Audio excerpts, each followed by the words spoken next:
The living room, where the family meets to discuss issues, any issue which may be bothering one of the family members.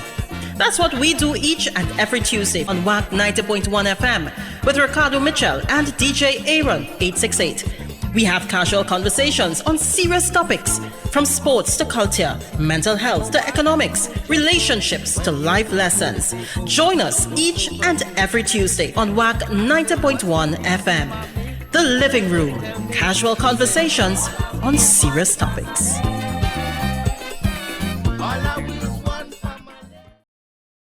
It's now 6 p.m. here in Trinidad and Tobago. I don't know what time it is where you are, but I'm glad to know you're locked onto the true nation station, WACK 90.1 FM, where we are culture crazy. First and foremost, let's kick this off as we always do, all right? Must give thanks and praises to the Almighty for granting us the gift of life and seeing another day. No matter what time of day it is, you must always give thanks. Secondly, we must say thank you to those that went before us. And we don't just speak about our ancestors, the original inhabitants of Trinidad and Tobago, the Tainos and the Kalinagoes, because we all know, accept, reiterate, they say it with the chest and saying it extra loud on social media since last week, that Columbus lied. But also to our brother in music, Tony Prescott, where the P this week stands for parade. It that simple. Parade. That means you're going to the parade on Saturday morning. Oh, it's Saturday morning?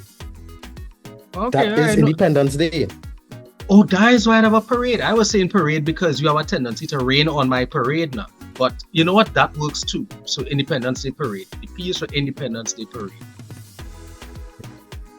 Sometimes I really do wonder why we do this on a weekly basis. But then I remember it's for you, the listeners, on all the various WAC platforms.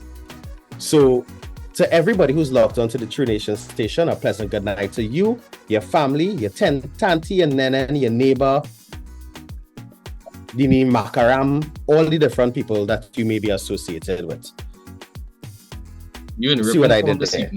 I see what I did there. Before we get down into any program, I must say congratulations to the West Indies on another T20 series win. But we could not perform like that in the World Cup, but we're doing it in series, so we could take it where we get it. And congratulations to the national under 14 football team, the young men. They did not make it to the finals, but they left it all out there on the pitch, and I'm proud to say that they represent our nation with pride, and we look forward to their futures in Trinidad and Tobago football.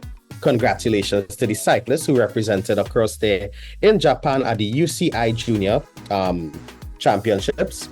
And they would have won numerous world medals and one of them even broke Nicholas Paul's flying 200-meter junior record. Well, you were clearly well prepared. It have anything you leave out here on? It had a pitch tournament in Faizabad yesterday. You didn't actually no. There was a contentious all-fours tournament at the National Cycling Center in Cuba, which did gain the approval from the governing bodies to utilize that facility for, as we would say, CAD. But that would be discussed at a later platform. Is all-fours our national sport? Should it be? Anyway. Let me mind my business. Maybe we're prepping for LA 28 with all fours. Listen, if breakdancing could make the Olympics, I see no reason. Don't do that. Well, could somebody procure a master's in all fours? If anybody could. But if you don't get a master's, you don't get a master's in a particular sport. You will get it in games and gaming and card games and social gaming and whatever. You get a master's in tennis, a master's in football. But didn't the woman from Australia have a master's in cultural movement or something of the sort? Exactly. So that she don't have a master's in break dancing. She just fast. Cultural movement of Japan. If you but before we go any further, if you don't know the voices, this is yours truly, DJ Aaron868. I remind you each and every time that culture is my code, and I sit here alongside my bro with no fro, a lot of flow, and always on the go and in the know. Ricardo Mitchell, the social stage on the global stage. And if you money. And if you have been paying careful attention to the program thus far, you would have heard a third voice. And she is no stranger to the living room. She has been here before. She has also sat in on various other projects that Ricardo is affiliated with. Right? So we introduced to the studio of WAP 90.1 FM Harmony. She's a digital content producer and creator, educator, award-winning writer, performer, researcher, and carnival enthusiast with a keen focus on Caribbean culture, media, and the arts. Among her publications is dissertation, The Spirit of Bacchanal, in the International Journal of Carnival Arts, in which she conducted a comparative study between the traditional and contemporary masquerades of Trinidad Carnival in order to theorize the similarities rather than their differences. Her unfinished master's thesis is groundbreaking in its uniting of digital culture with carnival/festival studies. So we have... Go ahead, Cado. But I want to know when the other 4 people going to join, because that can't be one person bio. That was the academic bio. I know, because they didn't even say he is an actress. Well, then I'm talking about you. Can I go and say, last year when I went to see A Brighter Sun in Sapa, I can't remember if the night I went to play the Bacchanalist in the show, or if you were one of the background actors that night. But that was my... Rita is Sorry? I remember she played Rita. I don't know what Bacchanalist you're talking about, but my business. A visionary and a woman. I find Rita also gave off a slight elements of Bacchanalia. I mean, all the best characters do, don't they? Don't tell Cado that, please. This is me actively listening. So Harmony, before we go any further inside tonight's discussion, I want to ask you the most important question that we ask our guests. We're not asking you, where's the scene, jelly bean? What's the word, hummingbird? Or what's the gist, physicist? Okay, we ask actress. You, what's the gist, actress? We ask you, Harmony, how are you? I am great. Can complain, but I won't. Just great and grateful. I like the answer. Simple, effective. Now that we have the most important question out of the way, let me get down to the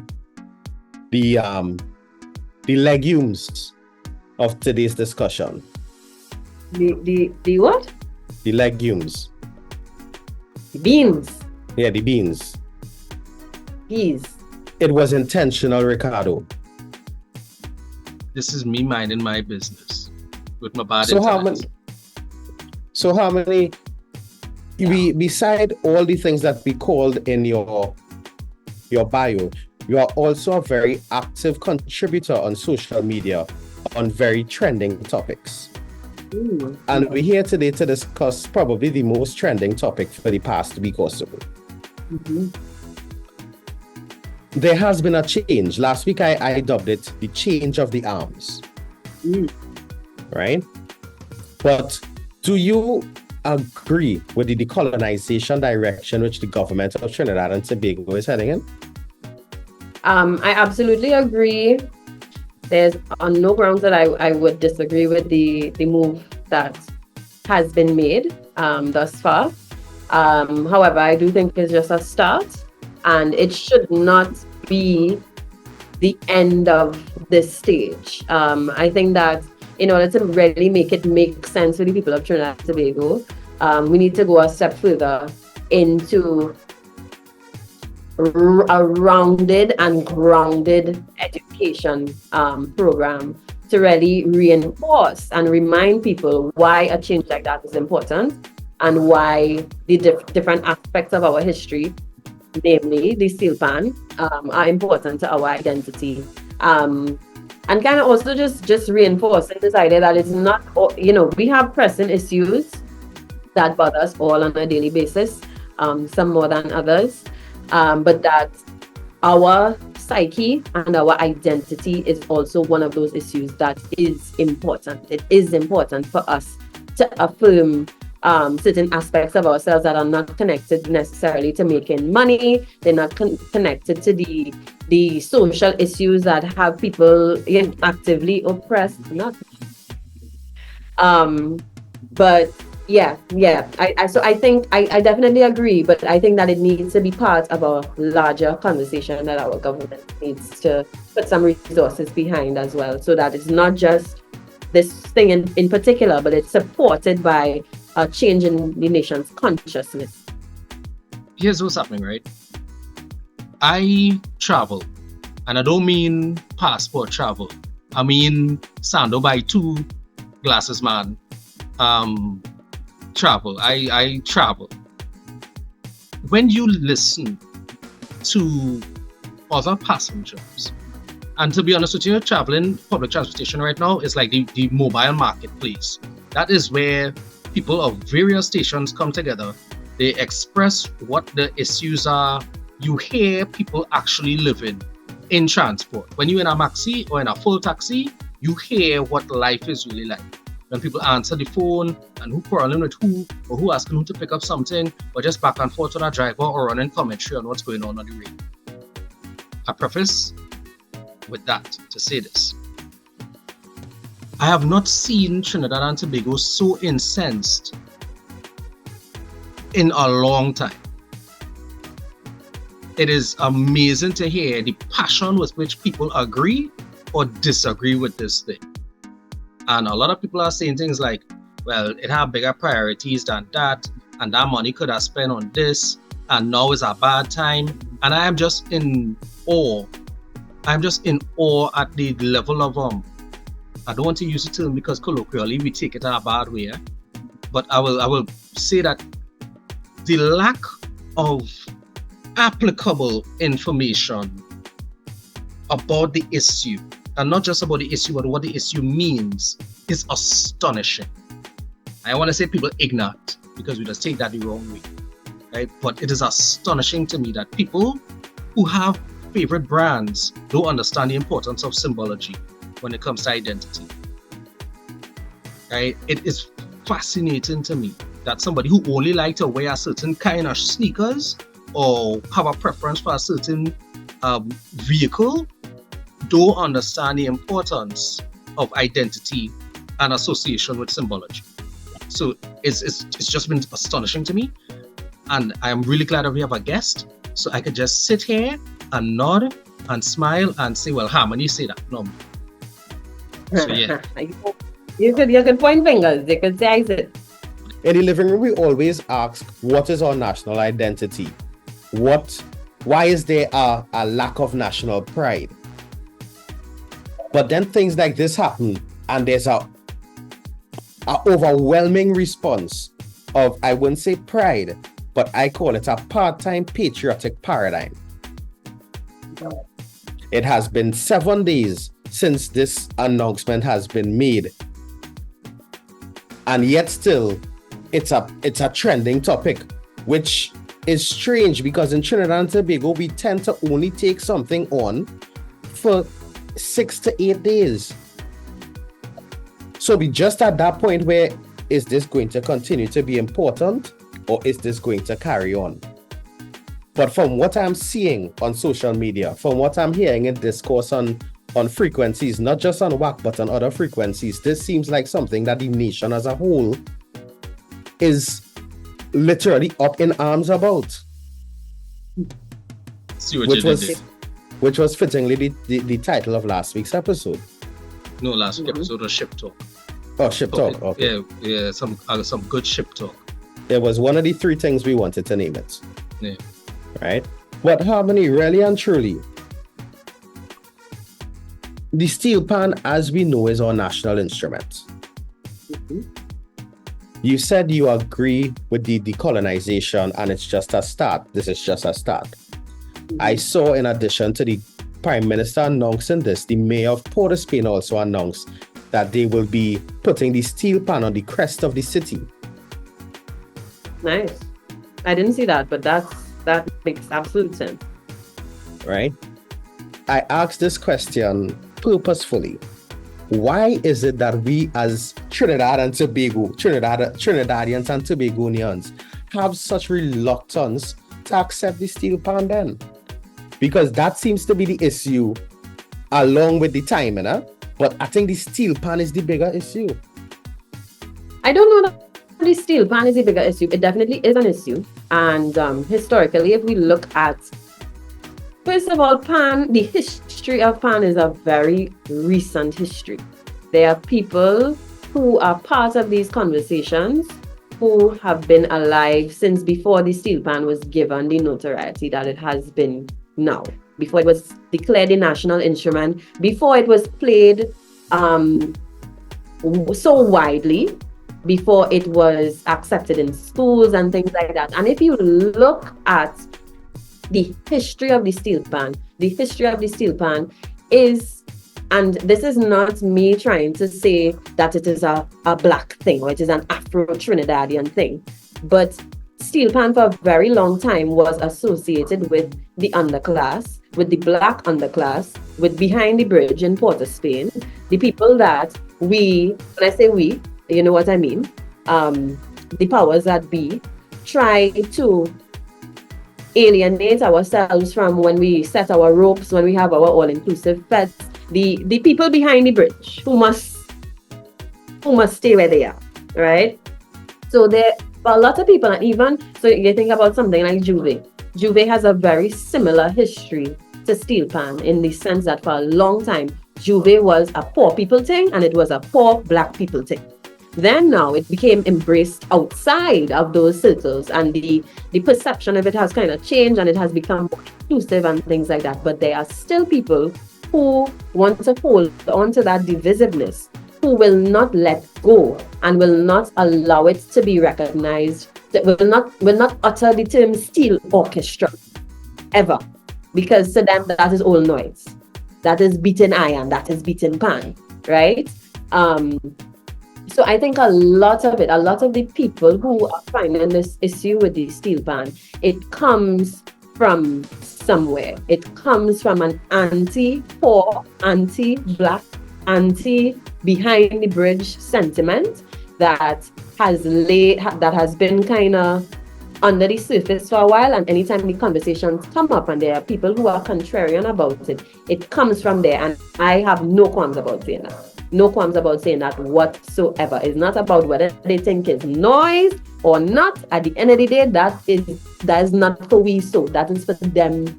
That panting, that was for them. So it comes from a particular place in our history. And a lot of people, like in my generation, we are not conscious of that history behind it, because from the time I know steel pan, that's something to be proud of. It's the national instrument of Trinidad and Tobago. It's the only instrument that was invented in the 20th century, if I'm correct. So I know the steel pan from these glowing and glorious terms. But people who have been connected with the history, not taught, but connected with the history in terms of its development, even, when it was associated with violence, between the bands as well. Their perception of it, they have not allowed it to graduate into the position that those of us who have learned about the steel pan from a place of national pride and national identity would approach it. So I think that is the issue that is really rearing its ugly head now, when we have people who are more or less rejecting the steel pan for what it is, as an instrument and as something to be proud of. 2 thumbs up, 4 thumbs up, because I'm speaking for Aaron here too. That's what we're talking about, right? And the irony of this thing, just last week I was doing an interview in Heliard, right? So this is All Stars Panyard, right? The air was rich with culture and creative energy. Just the way that the space is utilized, and being up there and hearing some of the stories and realizing that, wait a minute, we now have some pedigree to something that has been frowned upon for so long that it's almost as if the people who are proud of it now are ashamed to acknowledge how they treated it before. And some people refuse to move on to pride and holding on to the disdain. Right? But my late father was in his 80s when he passed away. And I knew that there's an era of his life when he went uptown. And them fellas wearing bell bottoms and corduroys and they're carrying the straight razor with them, because you know what's going to happen when two band meet, or if you're like in a yard around the wrong time. So we have to acknowledge that there is a real history that is less than pristine. However, we're not looking at the evolution. We're not looking at the way that it has been embraced and championed. We're not looking at the way that I like plain talk bad manners. It has, for me, Pan is moving beyond the classist limitations that have been put upon it. It is moving beyond that, and a lot of people have a problem with that because it removes divisiveness, which means that I might be the same as the thing that I hold in disdain. So yeah, you're going to see some very interesting comments and some very interesting rhetoric. But and then so there's also a certain colonial complacency, I'm going to call it, that a lot of us have, where the idea of resisting authority, the idea of affirming identity, the idea of saying no, the idea of making a noise and of rioting and rising up is very uncomfortable for a lot of us. And them knowing that is what that is an inextricable aspect of what the steel pan represents. There are some people who are just not down with it as a symbol of resistance. They don't like that it had to do that. They don't like that it wasn't part of the Eurocentric things that should be, the things that we should practice and be proud of. They don't like that it is a part of our. They don't want to be down with the rebels, more or less. So I think that's an aspect of it as well. There are people who see the steel pan for what it represents in terms of a culturally powerful statement, and they cannot align themselves with resistance to authority in the way that they would if they align themselves with the steel pan. Kitchener's steel band clash comes to mind after Cardo talk about you might have to walk with a razor blade or whatever the case is. And again, in no way are we inciting violence here in the living room at all. Yeah, but because men get in charge for that, and I do have $50,000 US to pay no lawyer. Wow. That's not a must. Remember that. See what you did there. Yeah. But really and truly, there is a lot of history which a lot of us were not taught. Because sadly, if you don't go in search of it, it's not right there for you to find it. In Harmony's bio, we spoke about her thesis. And that might be the only place some of those stories are told. In a university student's thesis. Or even worse, in the frowned upon and forgotten art form that is Calypso, that we just only remember exists when Marshall Montano sing it. There are pearls to be clutched. No, but that's the reality of it.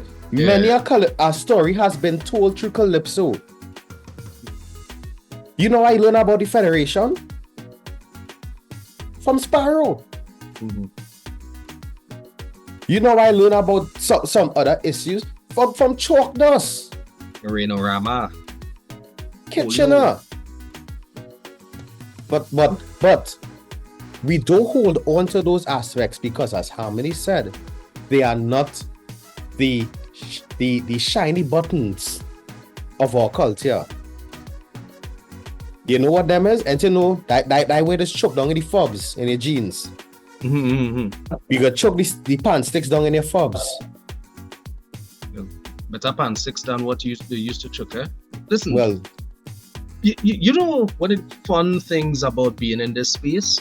For one, I will tell you, my love for culture came late. There are very, very key incidents and people that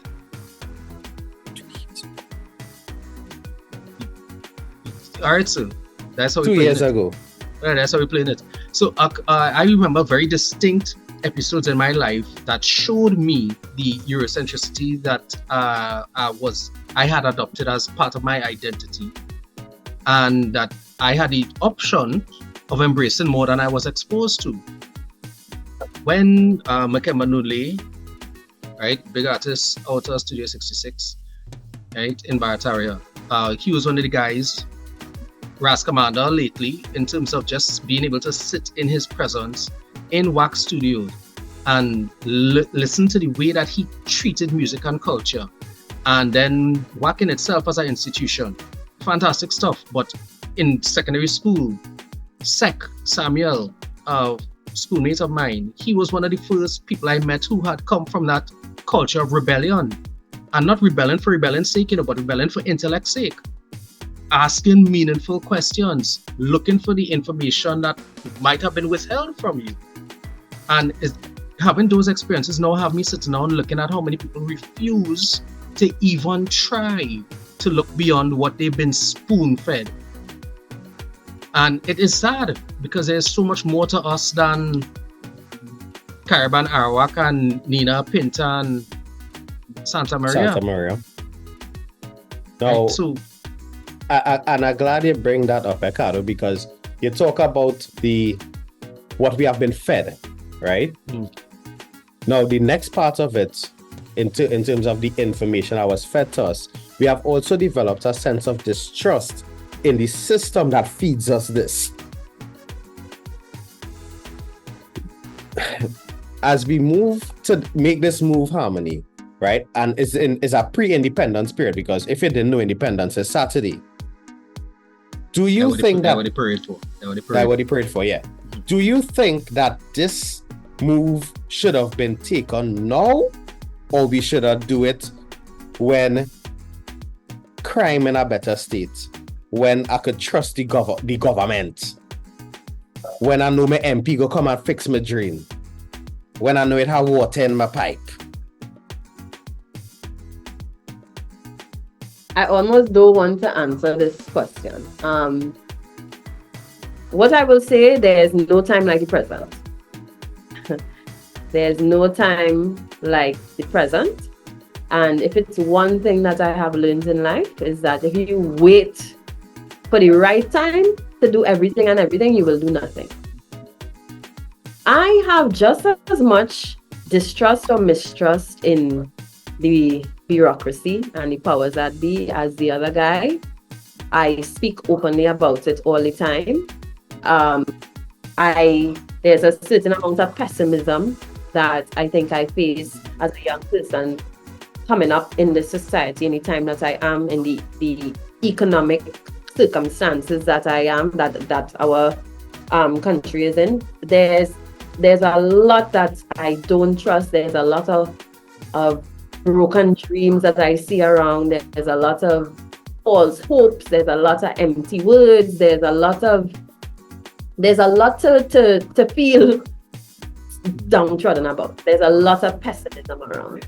And my thing is, if you could find a win somewhere, take the win. Don't wait and don't say, well, everything is a shambles, so leave everything to be a shambles, right? If you could find a win somewhere in there, if it's a big win, if it's a small win, let it be a win, right? The other issue is we have some deep deep-seated issues as any society does. And one thing that I always point out is that we could walk and chew gum at the same time.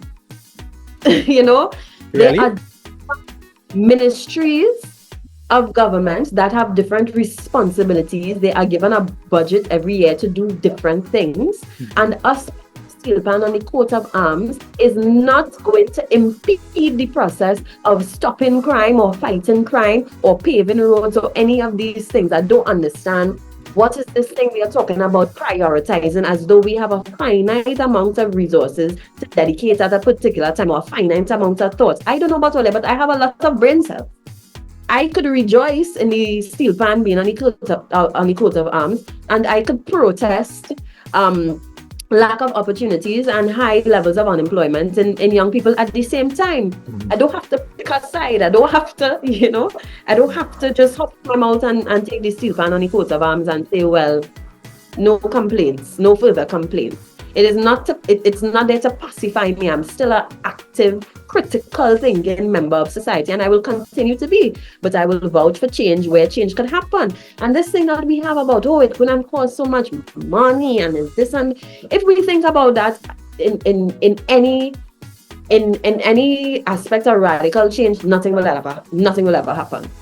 And this is my thing about Trinidadians. We are so afraid of change, and we talk about needing to overthrow this and overhaul and start over from scratch, and we don't realize the friction that happens with things like that for decades, for years. There is going to be friction anytime there is dynamic change, and a lot of us don't seem to be inclined to go through that. So if something as simple, it is not taking money out your pocket, it's not putting money in your pocket either way. I get that. Something as simple as a change on a symbol that half of us don't even think about, or probably never even thought deeply about since primary school social studies to now, right?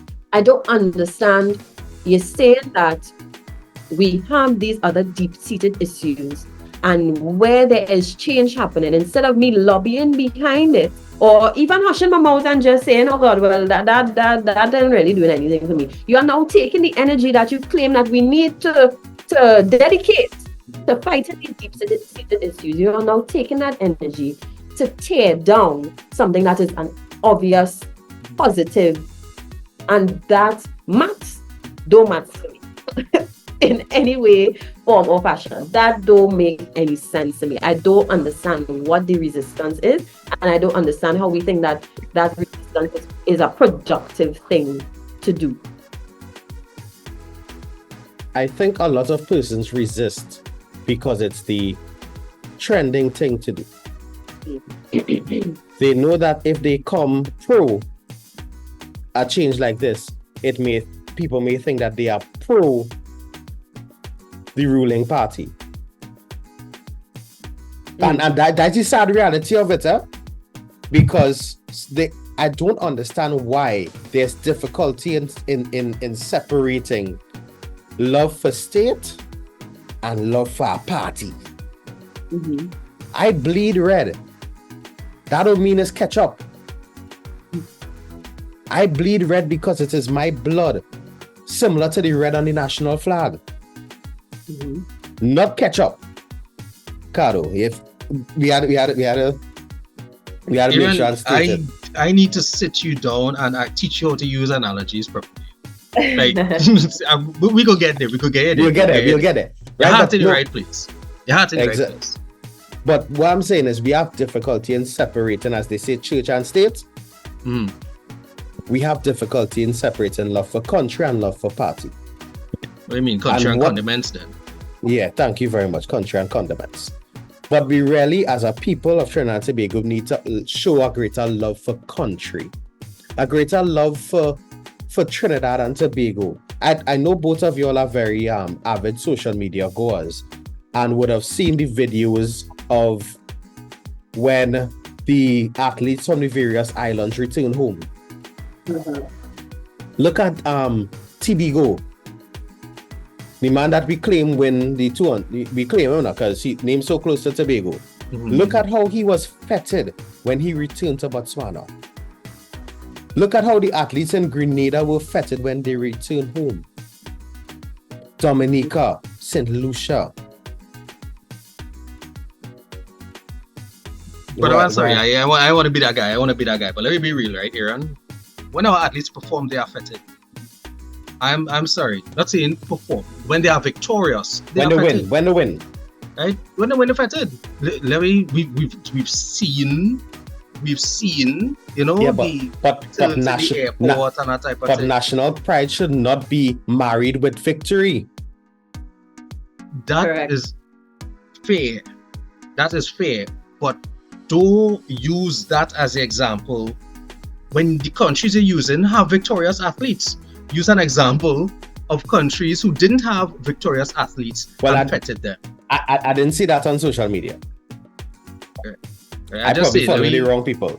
Let me not compromise good points with logical fallacy, right? If that is an argument, use the relevant argument. But again, I use that to show that and then flip the point that victory should not dictate national pride.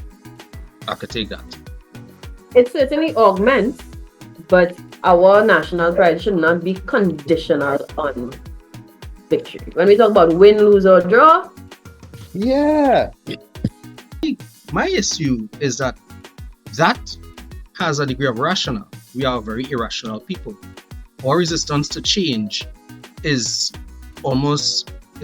I think we should study this thing on a psychological level, because imagine hundreds of people are dying on the highway and the authorities come out and say, hey guys, this is fatal on an alarming level. Let's enforce the speed limit and penalize people for not wearing seatbelts. And we resisted that. We resisted measures put in place to make sure that we and our loved ones get home safely. We resist even that which is good for us. So imagine how much more we're going to resist something when we don't understand its merits. Just like how we resist our culture on a daily basis for the need to be externally entertained by foreigners. And I just had to squeeze that in there. And Harmony, do you think that the fact that we depend on these external entertainment factors, do you think that as a way that we stifle our national pride? absolutely. And I don't think that is an issue that we have created for ourselves. I think that is a very sad repercussion of the growth of mass media. And I talk about this a lot, especially coming out of the education system, where I've realized that particularly after COVID, we don't have what I would call a cultural consensus. A few years ago, and this was even before my time, when you had 3 stations, everybody used to watch Mastana Bahar. Everybody used to watch the same program on TV. Everybody used to have this sprang along telling them the same thing. Everybody, when I say everybody, I mean everybody who had access to television, right? There was a cultural consensus. There was something that we as the majority of people could agree on as things that we all knew and understood. As media has become more and more, and now with social media, it's very, very personalized. Very personalized. My algorithm is completely different from Aaron's, it's completely different from Cardo's. And in these spaces, the younger generation has no reason, until it's for marks in a social studies project, they have no reason to tune into what is indigenous to them and indigenous to their space. Right? It had nothing in that. For what? Calypso for what? That old music? What are listening to that for? right?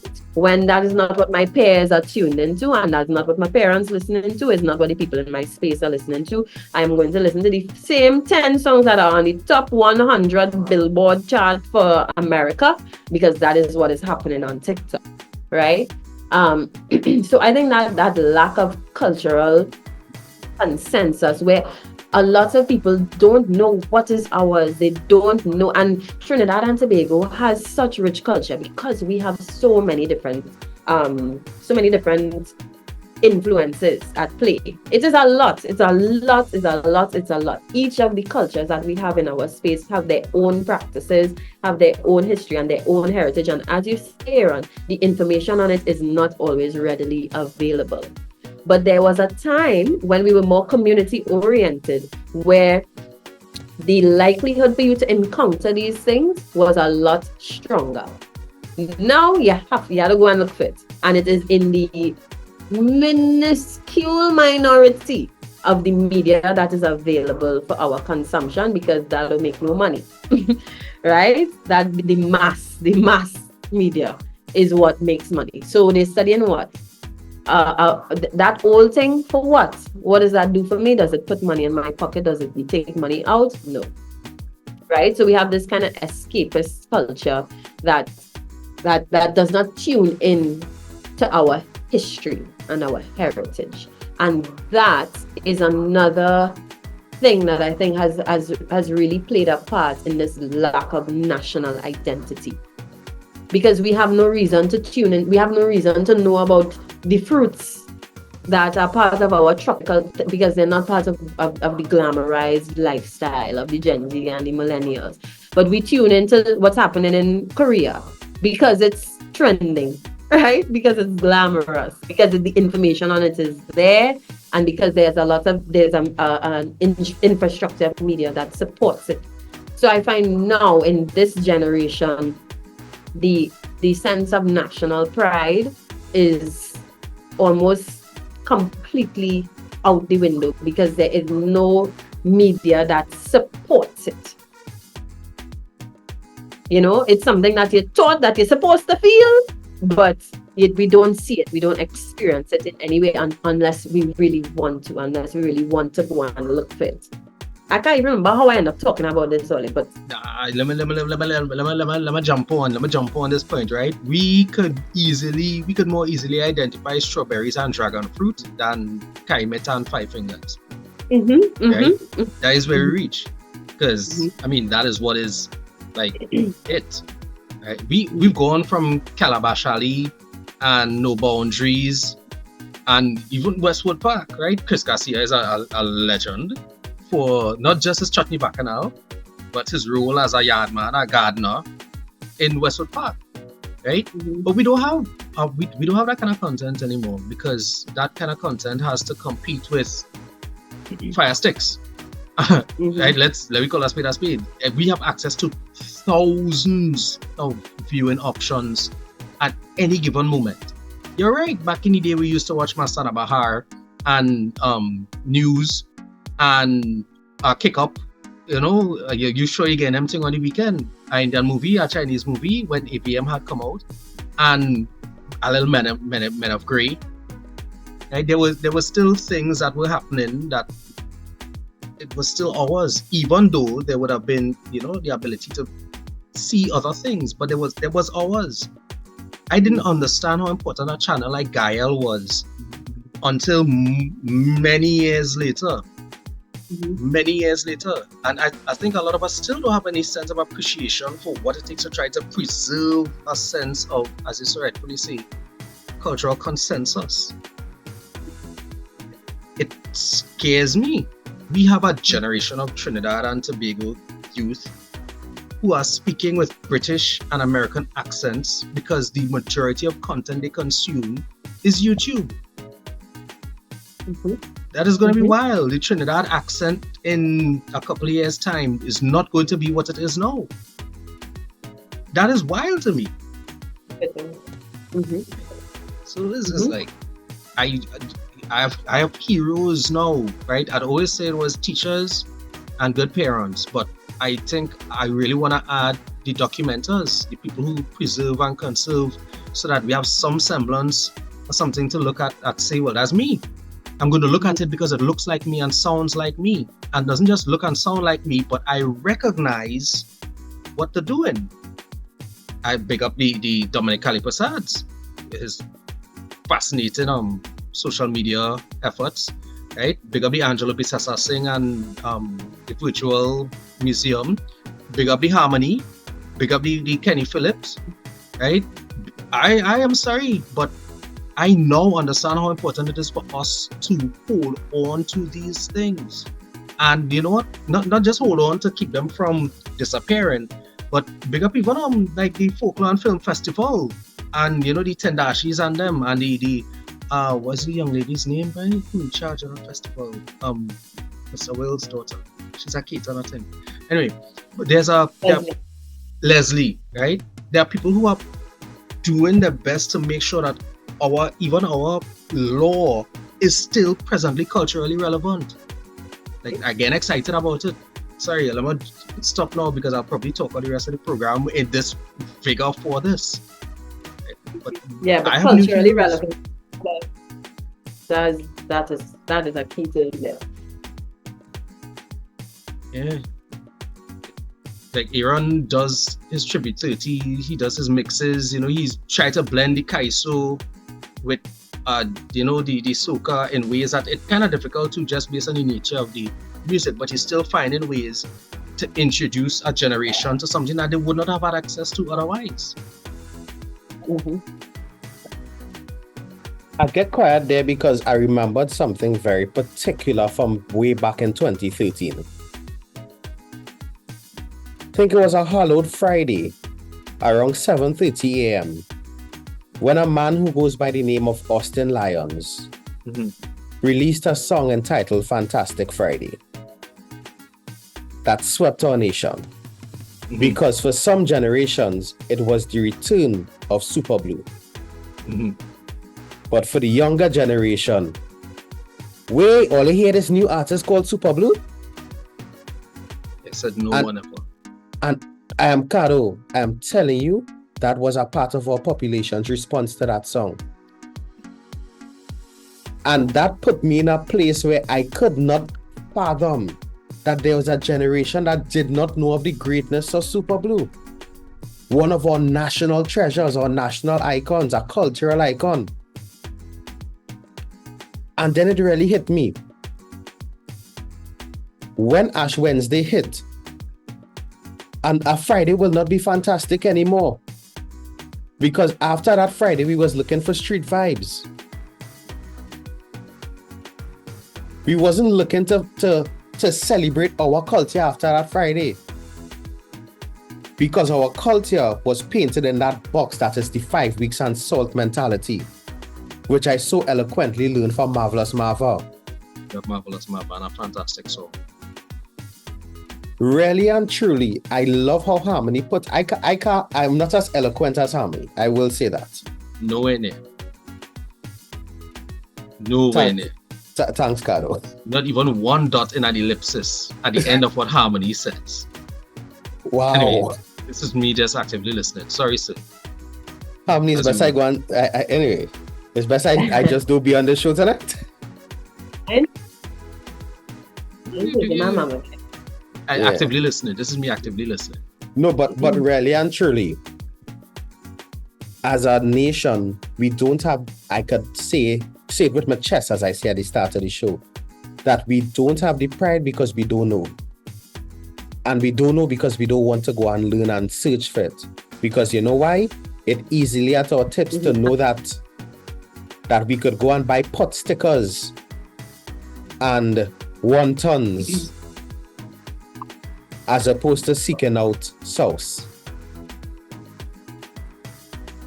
But Aaron, as I always say, we don't know what we don't know. That's excellent. That's very true. We don't know what we didn't know until we knew it. And a lot of people just not in to know. What was that card about pot stickers? No, say I like how you come out pot stickers too. You could have used burgers. You could have used burgers and fries. Use pot stickers on wontons. I mean, I grew up in St. I don't want us 40 years now. And I only alluded to that because Harmony spoke of the Japanese culture and stuff like that when it comes to... Whoa, Korean. She said Korean, sorry. Whoa, my apologies. Aaron. I put my hands up. I apologize. Wow. For that mistake. Right? But really and truly, based on what we consume online, we are more open to accepting what is out there than what is in our shows. And a key part of that is we also have that level of divisiveness when it comes to Carnival and the way that we appreciate what is ours. There's room for all aspects of Carnival to thrive, huh?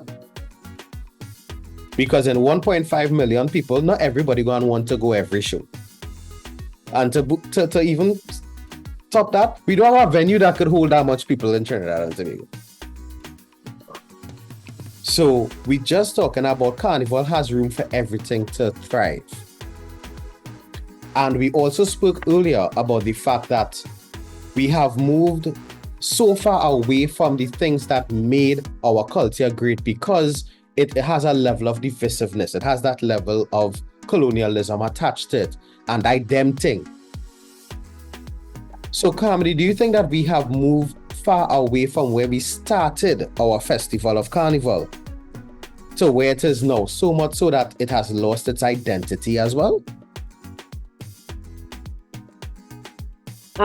So we spoke about my undergraduate dissertation, which I later published in the International Journal for Carnival Arts. And something that I think our first inclination with Carnival, with music, with all of our art forms is always to say that they have now become watered down, they've become bastardized, they've lost their meaning.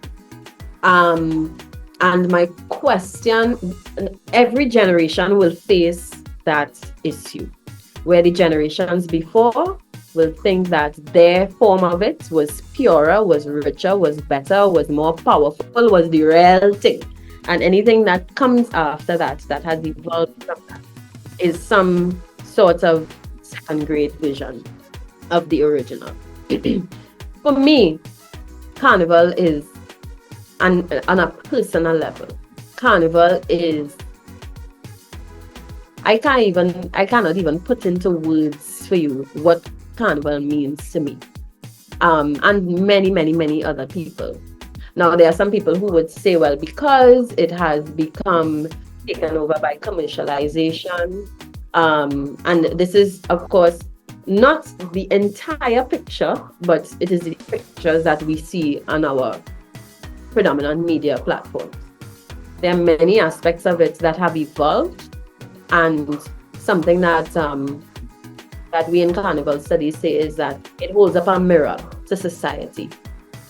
That's something that I don't think we acknowledge, that a lot of the evolution that has happened, that we think has strayed from the original thing, anything that is lasting for centuries is going to evolve and stray away from the original thing, especially when it's something that is of the people. It's coming out from the people. It is coming out from the people's desires, from their wants, from what they prioritize in terms of where they want to spend their money, how they want to represent themselves, how they want to see themselves, which body parts they want to see represented more than others, right?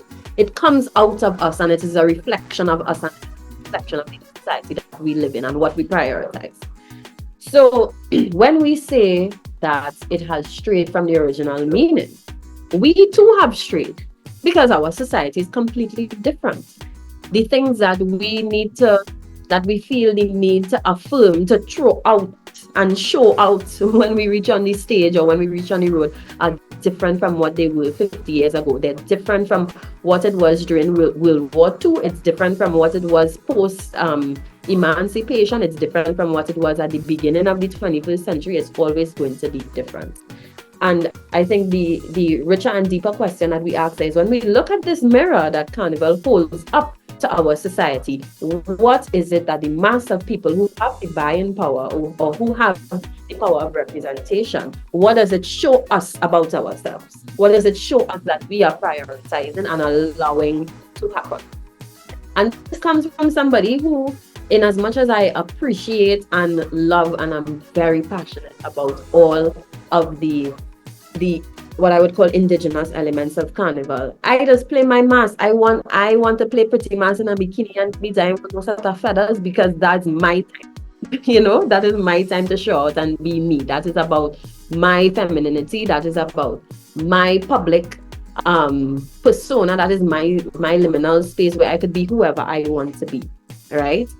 And I want to clothe holding me back from that. That is my priority. And if I look at the mirror that carnival is holding up to me, that is who I am as a 20-something-year-old woman, playing mass. So I think we cannot detach what carnival has become from the people that it has come out of. So to me, that's the real question that I really ask. No, in that you answered a lot of it, and actually put into context for not just us, probably the listeners as well, that evolution means change. Mm-hmm. And just how we alluded to earlier in the program, change is something which we as a country have difficulty accepting and processing. So us still comparing Carnival of 1962 to Carnival of 2024 in an element is a but a lack of ability to cope with the change and the evolution of what our art form and our culture is. Because you wouldn't expect a man to still come for Calypso Monarch to sing about independence and republic in 2025, when for next year Monarch, he'll come to sing about whatever issue he chooses. The only thing we ask is that the Calypso is not 10 minutes. Cut it down to 5 at least now, please. Because we can't listen to the 10 minutes. Yeah, take that freestyle segment thing out of extempo. I know what that was. I know what that was. One of these days I need to come back on this program and we need to talk about Calypso. And we need to talk about the evolution of our music. I would welcome that conversation. But we had to do that in studio though. We'll make it up, man. And Ricardo will bring snacks for us. You're getting that too. And I know exactly where I'm going to get my snacks, to get my meals. I mean, it's not like I'm going to take the opportunity to big up Fresh Press Factory, because then they might say I plug in businesses without charging them for the space. So I'm not going to do that at all. All. Okay, Ambassador 1 and Ambassador 2. What do you want to know? Remember, I already talking about. Yeah, I don't know. I mean, like Current Junction. What the Current Junction you getting on with Aaron? With that being said, we are getting perilously close to the end of tonight's program, and we want to just allow Harmony very brief closing remarks. Anybody you want to say goodnight to, where we could find your paper so we could read it, so anything like that. Sure. So if you look up the International Journal for Carnival Arts, mine was in the, I want to say 2022 edition. So the name of the paper is The Spirit of Bacchanal, a comparative study between the traditional and contemporary masquerades of Trinidad Carnival. So you can look me up there. I have some of my work published on academia.edu. So you can just look up my name, Harmony Farrell, with 2 R's and 2 L's, and it should come up on Google. Read some of my work. I need to do some more writing. I need to do some more writing and some more research, but that's my offering to this space. Or you can go on my Twitter, wherever so often I just quarrel with people on social media about issues that I'm... That's my space. I just see it all the time. I just quarrel everywhere, so... Nah, stop quarreling. Nice. As with every conversation, your wealth of knowledge and your presence in itself is encouraging and inspiring. And I am very, very honored to have had this conversation with you. We look forward to more conversation with you, because Plain Talk Bad Manners, in a couple of years' time, we going to be the names that a generation look to as being the stewards. And I think we have to take that particular role very, very seriously. Yes, there's industry in it. But I honestly believe that what the heart we have for this space is more service than anything else. So thank you for your public service. I am truly honored to have had you in this space for our Independence Day episode. And this is Ricardo Mitchell, the social stage and the global stage. Thanking you for joining us in the living room. Remember, guys, the hourglass is peak. We don't know how much time remains, so whatever you're doing, be good, stay safe, and as best as possible, every time keep it local. This is your truly DJ Aaron868. I remind you each and every time that culture is my code. Mr. Desmond is up next with the big band. I'll be back on Friday. We're doing Kaiso again from 7:30. And because it's Independence Day and it's the last Friday of the month, we're going to be doing 2 hours of Kaiso Friday night. Right? Inside the Skinner Park segment. Harmony, thank you. Not just for taking the time out of your busy schedule, but also for the work that you do, the human service that you do for our culture. Interrupting people on Twitter, or just posting informative tweets, or even writing your papers on the platform I just followed you on, academia.edu. Right? Thank you very much. We look forward to your work, and we look forward to having that discussion on the evolution of our music, because we not letting Kenny come in studio for that, because Kenny go try to overthrow all of we. Yeah. You know, he's a whole convo hijacker, eh? Yeah, boy. Have some hard pills in that conversation. I know if Kenny going and be willing to swallow. We might have to, we definitely have to do that one live. Yeah. And we had to see if we got 2 hours for that one, though. Because that seemed like it might take some time. Right? But we'll try our best to get that done. Mr. Desmond is up next with the big band. You know what? Keep it locked.